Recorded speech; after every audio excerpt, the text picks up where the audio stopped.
Hello, at welcome sa Cloud B Movie Recap. Ang pelikulang ikukwento natin ngayon ay ang Spark a Space Tale. Halina't simulan na natin. Nagsimula ang pelikula sa isang mundo na tinatawag na Bana, nakilala sa universe na isang paraiso na pinamumunuan ng mabuting hari at reyna. Ngunit isang araw dumating ang kadiliman sa kaharian dahil sa kapatid ng hari na si Zong. Pinakawalan niya ang Space Kraken, isang sinaunang halimaw na kayang lumikha ng black holes, kung saan ang tahimik na mundo ng mga unggoy ay binalot ng kadiliman. Dahil sa black holes ang mundo nila ay hinigop nito kasabay ang mga nabubuhay dito. Ang hari ay hinigop din kasabay ang mga tapat nitong tagasunod. Dito nga ay naiwan ang isang batang unggoy at nawalay sa kanyang magulang. Ito ang ating bidang si Spark. Palagi siyang kinukwentuhan ng kanyang taga-alaga na matandang robot na si Ban-Ani sa nakaraan niya. Si Spark ay nakaligtas sa pagkahigop ng Kraken's Link. Sila ay naninirahan sa isang wasak na bahagi ng mundo na tinatapunan ng mga basura mula sa Bana. Kinabukasan, sinasanay ng Fox na nagngangalang Vic si Spark kung siya ba ay handa para sumama sa mga misyon nila, at habang pinapanood siya ng isang baboy na nagngangalang Chunk, ang pagsasanay ni Spark sa pakikipaglaban ay nagpapakita na hindi pa siya handa upang lumaban. Sinasabi ni Vix na kailangan si Spark ng focus sa kanyang sarili upang hindi siya magkamali. Pagkatapos ng kanilang pagsasanay, ipinakita ni Chunk ang bago niyang imbensyon na holographic replicator. Sinabi ni Spark na nandadaya si Vix kaya palagi itong nananalo. Sumagot si Vix na palagay niya na masyado pang bata si Spark, dahil dito umalis na lamang siya. Sa kaharian ng Bana, ipinaalam ni Zong sa reyna ang balita na gagawa muli siya ng pagwasak ng isang planeta sa pamamagitan ng Kraken Finder. Dahil sa aparato na ito madali nilang matatagpuan ang Kraken na gagawa ng black holes upang gamitin sa pagwasak ng ibang mga planeta. Ang plano ni Zong ay matakot sa kanya ang ibang kaharian at pamunuan niya ang bawat planeta. Samantala, si Spark ay nagsasanay mag-isa gamit ang kanyang sandata. Siya ay nangangarap na maging isang magaling na mandirigma sa kalawakan at talunin ang pinakamasamang si Zong. Siya ay nais maghiganti dahil sa pagkawala ng kanyang mga magulang. At ito naman ang alagang insekto niya na si Floyd. Kapag wala siyang ensayo ay nakikipaglaro siya dito.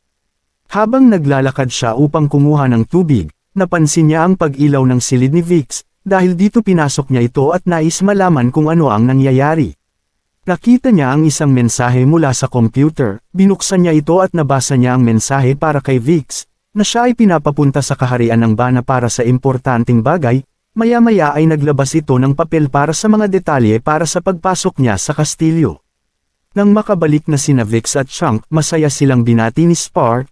Nagtataka naman si Vix kung bakit biglang nagbago si Spark, na sinasabi na magpahinga na sila dahil sa ginawa nilang misyon. Nang makatulog na sila, palihim na pumasok si Spark sa loob ng spaceship at umupo. Nakita din niya na naroon si Floyd at pinaandar nito ang spaceship at agad silang umalis papunta sa Bana. Nang makarating si Spark sa Bana, nakita niya doon ang napakaraming bantay, subalit ang tanging daan niya upang makapasok sa loob ay nababantayan ng mga kawal. Nakarinig ang kawal ng ingay kaya agad niyang pinuntahan ito. Inihagis naman ni Spark ang holographic replicator sa mga kawal, dahil dito hindi napansin ng mga ito ang mabilis na pagpasok ni Spark sa loob ng imburnal, at nalinlang niya ang mga kawal. Nang makapasok na si Spark ay nakita siya ng mga kawal. Mabilis siyang tumakbo at pinabagsak niya ang mga humahabol sa kanya, ngunit dumating pa ang iba at hinabol siya. Dali-daling tumakas si Spark habang hinahanap niya ang simbolo na berdeng saging. Sa kanyang pagtakbo ay nakita niya ang berdeng saging kung saan agad niya itong pinindet at nagbukas ito. Isang silid ang natagpuan niya. Nagulat ang reyna nang makita niya na may nakapasok sa kanyang silid. Sinabi ni reyna na bakit ito naroon at hinahanap niya sina Vix at Chunk. Sumagot si Spark na siya ang inatasan upang pumunta dahil sa abala ang dalawa. Maya-maya ay kumatok ang mga kawal sa silid ng reyna na nais pumasok dahil sa may hinahanap sila. Gayunpaman hindi pumayag ang reyna. Ibinigay ng reyna ang Kraken Finder kay Spark, ngunit nagtataka si Spark kung bakit siya tinulungan ng reyna. Binili ng reyna na itago ang aparato at siguraduhin hindi ito mahahanap ng iba, at ang tadhana ng universo ay nakasalalay kay Spark. Nang makabalik na si Spark sa spaceship, hindi niya sinunod ang bilin ng reyna at nagdesisyon na siya ang hahanap sa makapangyarihang Kraken, ngunit hindi alam kung ano ang Kraken at umaasa na ito ang tatalo kay Zong. Samantala, nakatanggap si Vix ng mensahe mula sa reyna na ibinigay nito ang Kraken Finder kay Spark na ikinagulat niya. Dito nga ay sinubukan ni Spark na paganahin ang Kraken Finder. Iba't iba ang kanyang ginawa subalit nabigo siya. Samantala, Nalaman na ni Zong ang pagkawala ng Kraken Finder at inutusan niya si Coco na hanapin ito. Sa paglalakbay ni Spark, narinig niya ang pagtunog ng Kraken Finder, kinuha niya ito at nagkaroon nito ng bilog na liwanag kung saan tinuturo nito ang lokasyon ng Kraken. Sa kanilang paghahanap nakita nila sa kanilang harapan ang napakalaking ulap, ginamit niya ang signal radar upang malaman kung nasaan ang Kraken, hindi nagtagal nakatanggap siya ng napakalaking figura na anyo sa kanyang radar. Habang papalapit ito nawasak ang aparato, at maya-maya ay nagpakita sa kanya ang higanteng halimaw na balak siyang kainin, ngunit bigla itong nagbago nang makarinig ang Kraken ng busina mula sa spaceship dahil dito ang mabangis na halimaw ay naging maamo sa kanya. Masayang pabalik si Spark kasama ang Kraken at dahan-dahan silang umalis pabalik sa kanilang mundo. Nang makabalik na siya sa kanyang lugar, sabik siyang ipaalam kila Vix at Chunk sa kanyang nagawa. Ngunit nadatna niya ang wasak na lugar kung saan wala na roon ang mga kasama niya maliban na lamang sa sirang robot na si Ban-Ani. Maya-maya ay nahuli ng mga kawal ni Zong ang Kraken at pati na din si Spark, dito nga ay ikinulong siya kasama sina Vix at Chunk, sinisi naman siya ni Vix sa nagawa nitong kapalpakan at dahil sa mga biglaang desisyon nito, lahat ay mapapahamak. Dumating si Zong kasama ang Reyna sa bilangguan, siya ay nagpapasalamat kay Spark dahil sa kanya ay napadali ang paghuli sa Kraken. Ngunit hindi niya mapasunod ang Kraken sa nais nito, kaya naghanda siya ng mga pag-torture sa Kraken upang magpalabas ito ng slink at black holes. Ipinaalam din niya na gagawa siya ng pagwasak ng planeta sa susunod na 3 araw, at sisimulan niya ito sa tirahan nila na basurahan. Naglabas ng slink ang Kraken at lumabas ang black hole kung saan hinigop nito ang parte ng planeta. Itinapon din ni Zong ang 3 ngunit sinubukan ng Reyna na pigilan nito, subalit huli na ang lahat ang 3 ay hinigop na ng black hole. Sila ay tinapon sa malayong lugar kung saan madalas ang pagkidlat, sinisisi ni Vix si Spark sa nagawa nito, dahil sa nais nitong maging bayani na tila laro lang sa kanya, humingi ng tawad si Spark na hindi niya gusto ang mga nangyari, dahil dito si Spark ay umalis at maya-maya lang nakita niya si Floyd at naging masaya siya dahil sa buhay pa ito, ilang sandali lang nilapitan siya ng mga hindi kilalang hayop, samantala sina Vix at Chunk ay hinahanap si Spark, ngunit ang kanilang paghahanap ay iba ang lumapit at kinuha sila. Dito nga ay kinausap si Spark ng kapitan ng Royal Guard, tinanong siya kung saan siya nagmula, sinagot siya ni Spark na mula siya sa Kraken Sleep, at binanggit niya si Zong ang nagpatapon sa kanila. Sinabi ng kapitan na sila din ay kinamumuhian si Zong dahil sa tinapon din sila nito, napagtanto ni Spark na sila ay mga hayop na mula sa bana, dahil dito siya ay dinala ng kapitan sa isang lugar kung saan nanirahan sila ng 13 taon. Habang si Spark ay kumakain napansin ng kapitan ang marka nito sa kamay na tulad ng royal family, subalit hindi ito alam ni Spark, kaya pinaalam ng kapitan na ang marka niya ay simbolo ng royal family na ikinagulat ni Spark, lumuhad ang kapitan at hindi siya makapaniwala na makikita pa niya muli ang anak ng Reyna. Sinabi niya huli niyang nakita si Spark nang ito ay ibinili ng Reyna sa robot na si Ban-Ani upang itakas sakay ng remote shard, hindi pa rin makapaniwala si Spark na siya ay isang maharlika. Dito nga ay dinala siya ng kapitan sa lugar kung saan nakalibing ang ama niyang hari, sa harap ng puntod ng kanyang ama humingi ng tawad si Spark dahil sa mga nagawa niyang pagkakamali. Samantala, si Zong ay ikinulong ang Reyna, at siya ay nakikipag-usap sa mga leader ng ibang planeta tungkol sa kanyang pagsakop sa mga planeta nila. Gamit ang Kraken ay binyantaan niya ang mga leader, pagkatapos ay namili siya kung ano ang kanyang isusunod na wawasakin na planeta. Nang makapili na siya, sinabi niya na maghanda na sila para sa pagwasak. Habang kinakausap ni Spark ang ama, nagsalita ang espiritu ng kanyang ama at sinasabi na iligtas niya ang mga kaibigan niya dahil ito ay nasa panganib. Tinanong ni Spark kung saan niya matatagpuan ang mga ito. Itinuro naman ng ama niya kung nasaan ito. Subalit nangangamba si Spark na hindi siya isang bayani at dahil marami na siyang pagkakamaling nagawa, pinalakas ng ama niya ang loob nito at sinabi na siya ang magbibigay ng pag-asa sa mga hayop na naniniwala.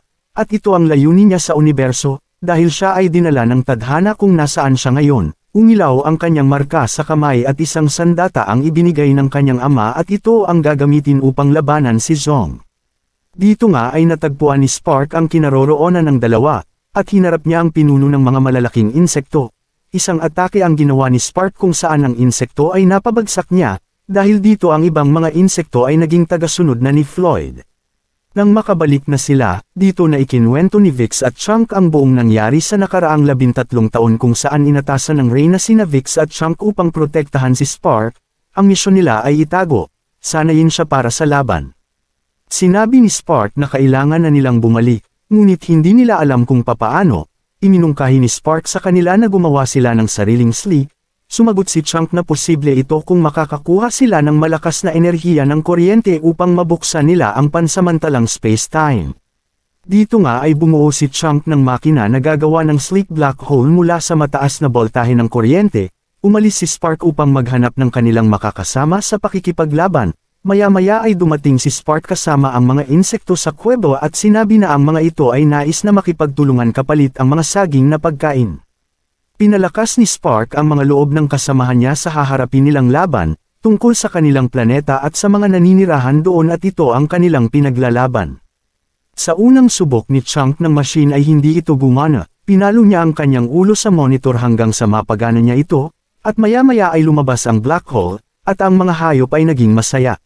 Ipinakita ni Chunk kay Spark ang robot na si Ban-Ani at ito ay kanyang inayos, ngunit nag-iba ang boses nito at meron din siya idinagdag na mga malalakas na armas sa katawan nito na ikinamangha ni Spark. Samantala, si Zong ay inutos na wasakin ang planeta gamit ang sleek ng Kraken, ngunit na-detect nila na mayroong bumukas na pangalawang sleek kung saan may mga dumaraan dito na ikinagalit ni Zong. Dito nga ay matagumpay na nakadaan sila sa black hole. Sinabi ni Spark na sila ay nagbalik at nagdala siya ng mga kasama, hindi makapaniwala si Zong dahil ang alam niya ay patay na ito.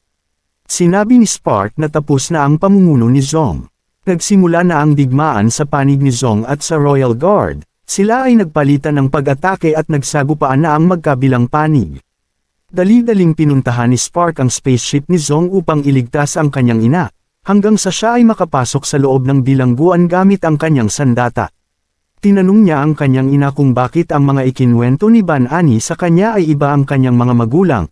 Sumagot ang Reyna na dahil sa gumawa siya ng program kay Ban-Ani upang hindi nito sabihin kay Spark ang totoong siya at para din sa proteksyon niya at mahal na mahal niya ito. Agad na niyakap ng mahigpit ni Spark ang kanyang ina dahil sa pangungulila nito ng mahabang panahon, ngunit dumating ang mga kawal at nakuha ang sandata ni Spark. Samantala, nakapasok si Coco sa loob ng spaceship ng Royal Guard at buti na lang dumating si Vix at matapang na nilabanan niya ito. Naging maganda ang kanilang paglalaban subalit nang mapabagsak ni Coco si Vix pinutol ni Coco ang cable na kumukonekta sa power source ng spaceship kung saan nawalan ito ng balanse. Samantala, dinala ng mga kawal sina Spark at ang Reyna sa harap ni Zong, ikinumpara ni Zong si Spark sa kanyang ama na parehas silang mga nabigo, at masaya ito na patay na ang kanyang kapatid. Gamit ang marka ni Spark bumalik muli sa kanya ang sandata niya nang hindi namamalayan ng kawal. Sa paglalaban ni Vix at Coco, pinapagsak ni Vix ang malaking metal kung saan tumama ito kay Coco na ikinatalo niya. Dito nga ay sinira ni Spark ang lahat ng mga may kontrol sa pagpapaputok at walang nagawa ang mga kawal nito. Maya-maya ay dumating ang robot na si Ban-Ani at pinaputukan niya ang mga unggoy. Samantala, napakawalan na nila ang Kraken sa pagkakakulong nito at matagumpay na napahinto ni Chunk ang black hole sa pagwasak ng planeta. Dinala nila si Zong upang ikulong sa madilim na selda ngunit, hindi nakatiis ang Reyna nang humingi ito ng halik mula sa kanya at agad niya itong sinuntok hanggang sa mapunta at mahigop ito ng black hole. Ang lahat ay naging masaya dahil sa pagkawala ni Zong sa pamumuno niya. Si Spark ay handa na sa haharapin niya bilang isang prinsipe ng kanilang kaharian at siguradong pinagmamalaki siya ng kanyang ama, na ngayon ay naging bayani na siya. Dito na nagtatapos ang pelikula. Kung nagustuhan ninyo ay maaari lamang mag-iwan ng subscribe, like and share. Salamat sa panunood hanggang sa susunod na video.